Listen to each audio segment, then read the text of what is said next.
आज हमारे यहाँ काफ़ी बारिश हो रही है, तो क्यों ना हमने सोचा इस बारिश के मौसम में गर्मा गर्म प्याज की कचौरी बनाई जाए। तो मेरे घर में मेरे बच्चों ने, हस्बैंड ने आज डिमांड किया कि आज क्यों ना कुछ जोधपुर की जो स्पेशल प्याज की कचौरी होती है आज वो खाई जाए। तो इस बारिश के मौसम में अगर इस तरह का खाना मिल जाए और अगर ब्रेकफास्ट लंच हो और फूली फूली कचौरी इस टाइप की अगर बने तो किसके मुँह में पानी नहीं आएगा और किसको पसंद नहीं आएगा। ये देखिए बनने के बाद ये कितनी मतलब करारी और कितनी टेस्टी बनी है कि अंदर के मसाले कितने अच्छे से कचौरी में घुल गए हैं और कितनी अच्छी ये परतदार बनी हुई है, आपको देखने से ही पता चल रहा होगा। तो मैं आपको आज कुछ स्पेशल टिप्स और ट्रिक्स बताऊंगी जिससे आपकी कचौरी नो फेल रेसिपी बनेगी और पहली बार में ही इस तरह गुब्बारे के जैसे फूलकर बनकर तैयार होएगी और ना ये फटेगी किसी भी कीमत पर। तो मैं सबसे पहले जो इसकी जान है प्याज, इसे काट लेती हूँ चॉप में, बारीक बारीक करके मैं चॉपर में काट ले रही हूँ। अब मैं यहाँ पर कचौड़ी के अपने मसाला के अकॉर्डिंग मैंने यहाँ पर 2 से 3 प्याज लिए। आप अगर बड़े प्याज ले रहे हो तो आप 2 ही लीजिएगा और अगर 3 छोटे वाले ले रहे हो तो 3 लीजिएगा। इस तरह से देखिए मैंने प्याज को एकदम बारीक कट कर लिया है। साथ ही में मैं यहाँ थोड़ा तीखा खाना पसंद करती हूँ और ये कचौरी थोड़ी तीखी भी बनती है, तो इसीलिए मिर्ची की क्वांटिटी आप थोड़ा ज़्यादा रखिएगा। और अगर आपके बच्चे या आप नहीं खाते हो तो मिर्ची की क्वांटिटी थोड़ी कम कर सकते हैं। तो मैं देखिए थोड़ी सी तीखी वाली मिर्ची काट ली हूँ। अब साथ ही में जो जिंजर है उसे ग्रेटर की मदद से इस तरह से कद्दूकस कर लूँगी ताकि इसका स्वाद बहुत ही गजब का आता है। इस तरह से आप बनाकर ज़रूर डालिएगा। तो और मैं सूखा मसाला थोड़ा सा रेडी करूँगी जिसके लिए मैंने सौंफ, जीरा और साबुत वाली जो धनिया होती है ना, लेके मैंने देखी इसे थोड़े से अपने जो कुटनी होती है इसमें कूट लिया है। आप चाहो तो मिक्सी में भी क्रश कर सकते हो, पर मैं यहाँ इस तरह से थोड़ी मेहनत करके कूटूंगी ताकि मसाले हैं ना जो बहुत ही दरदरे से और देखिए परफेक्ट बनकर तैयार होते हैं। इस तरह से इसका टेस्ट क्योंकि बहुत अच्छा आता है तो इसीलिए मैं थोड़ी सी यहाँ मेहनत कर ले रही हूँ। अब देखिए जो गार्लिक है मैंने इसे भी इस तरह से ले लिया है। अब इस तरह से मैं यहाँ पर इसे कूट लूँगी ताकि इसमें से इसका टेस्ट जो है ना बहुत ही अच्छा आएगा।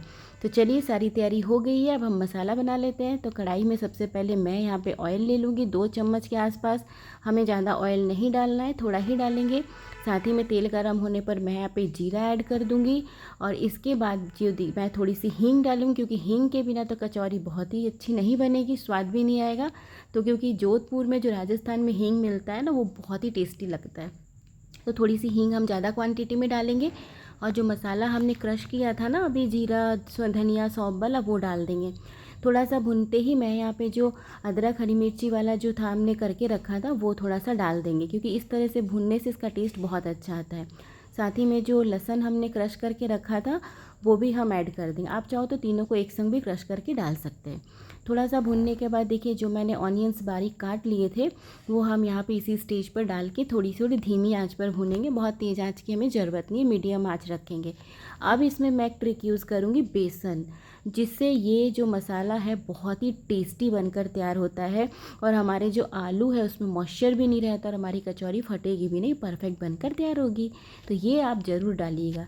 तो कुछ मसाले डालूँगी मैं, लाल मिर्ची पाउडर, गरम मसाला, धनिया पाउडर, ब्लैक पेपर पाउडर, थोड़ा सा काला नमक स्वाद के लिए और जीरा पाउडर। इस तरह से हम डाल के देखिए मसालों को भून लेंगे। आपको दिख रहा है कि मैंने एकदम कम ऑयल में मसाला बनाया और ये कितना सूखा सा ड्राई मसाला बनकर तैयार हो गया है। अब हम इसमें बॉइल्ड पोटैटो, मैंने आलू को बॉईल करके छील कर मैश करके रख लिया था। आप चाहो तो मैशर की मदद से भी कर सकते हो, मैंने छील लिया था, हाथों से फोड़ कर डाल लेंगे। आप चाहो तो मैश भी कर सकते हो। अब मैं यहाँ पे नमक डाल दूँगी और मैं हल्दी डालना भूल गई थी तो इसी स्टेज पे मैं यहाँ पे थोड़ा सा हल्दी पाउडर डाल दूँगी ताकि हमारे मसाले के संग हल्दी भी रोस्ट हो जाएगी। तो ये देखिए अब इसे मैं 2-4 मिनट के लिए अच्छे से भून लूँगी और ये मसाला बिल्कुल परफेक्ट बनकर तैयार हो जाएगा, सारी चीज़ें आपस में मिक्स हो जाएगी। अब मैं थोड़ी सी यहाँ पे सिट्रिक एसिड यूज़ कर रही हूँ ताकि ये जो कचौरी में ना बिल्कुल चटपटा सा तीखा सा टेस्ट आएगा, जिससे इस बहुत ही टेस्टी लगती है। आपके पास अगर ये अवेलेबल ना हो तो आप यहाँ पर अमचूर पाउडर और चाट मसाला का भी यूज़ कर सकते हो, पर मैं यहाँ पे सिट्रिक एसिड यूज़ करी हूँ क्योंकि हलवाई लोग या वहाँ के लोग इसे बहुत यूज़ करते हैं इसमें, ताकि उनकी जो चीज़ें हैं ना बिल्कुल प्रॉपर बनकर तैयार होती है। तो ये देखिए हमारा मसाला अच्छे से मिक्स हो गया है और बिल्कुल ड्राई बनकर तैयार हो गया है। अब इसके लिए मैं एक स्पेशल चटनी बनाऊंगी, जिसके लिए मैं यहाँ पे एक बर्तन में 2 कप चीनी ले ली हूँ और साथ ही मैं यहाँ पे नाप से 1 कप पानी ले लूँगी और इसे मैं बॉइल्ड होने रख दूँगी। तो गैस पर इसे बॉइल्ड होने रख दी हूँ। 2-3 मिनट के बाद ये चीनी अपने आप गलकर रेडी हो जाएगी और इसमें बबल्स आने शुरू हो जाएंगे। ये मैं आपको बहुत ही शॉर्ट में बता रही हूँ। ये जो चटनी होती है बहुत ही टेस्टी बनती है। आपको इसकी पूरी रेसिपी जाननी है तो कमेंट में मुझे ज़रूर बताइएगा। और ये जो इमली का पल्प है ये मैंने कैसे बनाया, मैंने कुकर में इसे बॉईल कर लिया था, सीटी दे के इसे छान लिया था। तो आपको अगर ये रेसिपी पूरी जाननी हो तो मुझे ज़रूर बताइएगा। अब यहाँ पर इसको मैं थोड़ा सा गाढ़ा करने के लिए मैं कॉर्नफ्लोर ले लूँगी और थोड़ा सा वाटर डाल दूँगी। जितना मैंने कॉर्नफ्लोर लिया है उतना ही मैंने यहाँ पर पानी ले लिया बराबर। अब इसे हम अच्छे से मिक्स कर लेंगे और इसे हम अपनी चटनी में डालेंगे, क्योंकि इसको डालते ही हमारी जो चटनी है ना बिल्कुल मार्केट में जैसे बनाते हैं ना चाट वाले भैया लोग, ये बिल्कुल वैसे ही परफेक्ट कंसिस्टेंसी की बनकर तैयार हो जाएगी। उन लोग भी ऐसे ही बनाते हैं। और ये मेरा एक स्पेशल मसाला है जिसकी रेसिपी अगर आपको जाननी हो तो मुझे कमेंट में ज़रूर बताइएगा। इससे आप बहुत तरीके की चाट या चाट मसाला या कोई भी चटनी बना सकते हो, उस पर ये मसाला डाल दीजिएगा। आपकी चटनियों का स्वाद इतना बढ़ जाएगा कि हर कोई आपसे पूछेगा आपने ये रेसिपी या ये चटनी में क्या डाला है जो इतना टेस्टी बन गया है। तो ये एक सीक्रेट मसाला है। अभी मैं आपको बताऊंगी तो बहुत लेंदी वीडियो हो जाएगा, तो आप मुझे बताइएगा कमेंट में, मैं ज़रूर आपके संग शेयर करूंगी। अब मैं थोड़े से खरबूजे के बीज डालकर इसे तैयार कर ली। अब जो हमने मसाला बनाया था वो ठंडा हो चुका है। अब मैं यहाँ पर पहले सारे बॉल्स इस तरह से बनाकर रख लूँगी। मैं जो कचौरी थोड़ी पूरी जोधपुर जैसे बड़ी बड़ी बना रही हूँ तो हमारे ये बॉल्स भी मैं इतने ही साइज़ के लूँगी।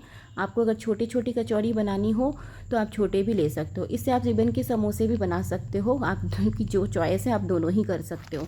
मैं फ़िलहाल अभी कचौरी बना रही हूँ। तो इस तरह से देखिए मेरे 15-20 बॉल्स बनकर रेडी हो गए हैं। बिल्कुल मैंने सारे एक साइज़ के लिए, आप चाहो तो 1/4 कप से नाप के उसी साइज़ के भी पेड़े बनाकर बॉल्स बनाकर रेडी कर सकते हो। पर मुझे अंदाज़ है तो मेरे हाथ से ही देखिए परफेक्ट बनकर तैयार हो चुका है। अब हम डो लगा लेंगे जो कि सबसे इम्पॉर्टेंट है। तो मैं यहाँ पर 2 कप मैदा ले लूँगी। इस डो लगाने में भी बहुत सारी टिप्स एंड ट्रिक्स है, मैं आपको आगे बताऊंगी। साथ ही में मैं थोड़ा सा नमक ऐड कर दूंगी, 1 चम्मच पीसी हुई चीनी ऐड कर दूंगी और सब चीज़ों को अच्छे से मिक्स कर लूँगी। अब मैं यहाँ पर 1/4 कप वार्म तेल ले रही हूँ। ये तेल बहुत गर्म नहीं हो जिससे आपके हाथ जल जाए, आप इतना रखिएगा कि जिससे आप आटा लगा सकते। इस तरह से आप अगर इस आटे को लगाएंगे तो आपका डो बिल्कुल परफेक्ट बनकर तैयार होएगा। आप ऑयल को ज़रूर लूक वार्म करके ही डालिएगा, तो इसी तरह से आपकी कचौरी जो है ना वो बिल्कुल परफेक्ट बनकर तैयार हो जाएगी। हलवाई लोग भी ऐसे ही टिप्स एंड ट्रिक्स यूज़ करते हैं। अब मैं यहाँ पर देखिए मोइन के लिए जैसे लड्डू बनाते हैं ना, बिल्कुल तैयार हो गए हैं। ये लड्डू बनकर रेडी हो रहे, मतलब हमारा मोइन परफेक्ट है। अब मैं यहाँ पे थोड़ा सा पानी ली हूँ, वो भी थोड़ा सा लूक वार्म ली हूँ। ठंडा पानी का यूज़ मैं नहीं कर रही हूँ, बहुत ज़्यादा गर्म आप पानी मत लीजिएगा, सिर्फ लूक वार्म वाटर ही लीजिएगा। अब इसे मैं आटा को जो लगाएंगे ना, आप वो भी रोटी जैसा आटा हम लगाते हैं वैसा ही सॉफ्ट लगाइएगा। हो सके तो उससे भी थोड़ा ज़्यादा सॉफ्ट लगाइएगा इस आटे को। आप मतलब कचौरी का डो है बिल्कुल टाइट मत रखिएगा, नहीं तो आपकी कचौरी फटेगी और जब आप स्टफिंग भरेंगे या फिर जो भी आपकी परफेक्ट बनकर तैयार नहीं होएगी। तो इस तरह से मैं आटा लगाने के बाद अब मैं यहाँ 1 चम्मच ऑयल डालूंगी और इस तरह से इसे सारे को मिला के बार बार ये प्रोसेस को रिपीट करूँगी। मैं कम से कम 8 से 9 बार इस प्रोसेस को रिपीट करूँगी। 1-1 चम्मच ऑयल डालते रहूँगी, छोटी वाली, बहुत बड़ी नहीं। ये मुझे अंदाज़ है तो मैं हाथ से ही थोड़ा थोड़ा ऑयल डालते जा रही हूँ और इस तरह से मैश कर के गूंद गूंद के आटे को मैं लगा लूँगी। मैं ये प्रोसेस 8 से 9 बार रिपीट करने के बाद हमारा जो आटा है ना वो बिल्कुल परफेक्ट बनकर तैयार होगा। और इसकी आप कचौरी बनाकर देखिएगा कि कितनी क्रिस्पी, करारी और बहुत ही टेस्टी बनती है कि दोबारा आप जब भी कभी बनाओगे आप यही टिप्स एंड ट्रिक्स फॉलो करके बनाओगे। तो थोड़ी सी मेहनत लग रही है, बट आपकी जब चीज़ बनकर परफेक्ट तैयार होती है, जब घर वाले आपकी तारीफ़ करते हैं ना, तो आपको तब आप वो सारी मेहनत भूल जाओगे कि हमने आज कितनी मेहनत करी थी। और फ्रेंड्स, आप इस तरह से एक बार इस कचौरी को बना के ज़रूर खाइएगा, फिर आप कमेंट में मुझे बताइए सच में ये कचौरियाँ कितनी टेस्टी बनी है या नहीं। तो लीजिए, मैंने कम से कम ये प्रोसेस को काफ़ी बार दोहरा लिया है। बाकी वीडियो थोड़ी ज़्यादा लंबी हो जाएगी तो मैं थोड़ी सी स्किप कर दे रही हूँ बीच बीच में, नहीं तो आप बोलोगे कि कितनी लंबी वीडियो बनी है। तो कोई बात नहीं, कोई कोई टाइम कोई रेसिपी होती है जिसको परफेक्शन बहुत ज़्यादा ज़रूरी होती है। तो इस तरह से आटे को देखिए मैं लगा लूँगी। और बहुत से लोग क्या करते हैं, इसे कपड़े से ढक देते हैं। मैं इसे कपड़े से नहीं ढकूँगी, मैं यहाँ इस तरह से कांच के एक बर्तन से ढककर छोड़ दूँगी। 15-20 मिनट के बाद देखिए हमारा आटा कितना सॉफ्ट है कि आपको दिख रहा है। और जब मैं लोया तोड़ रही हूँ तो देखिए कितना परफेक्ट बनकर ये तैयार हुआ है। इस तरह से मैं सारी लोइयाँ पहले बनाकर रेडी कर लूँगी।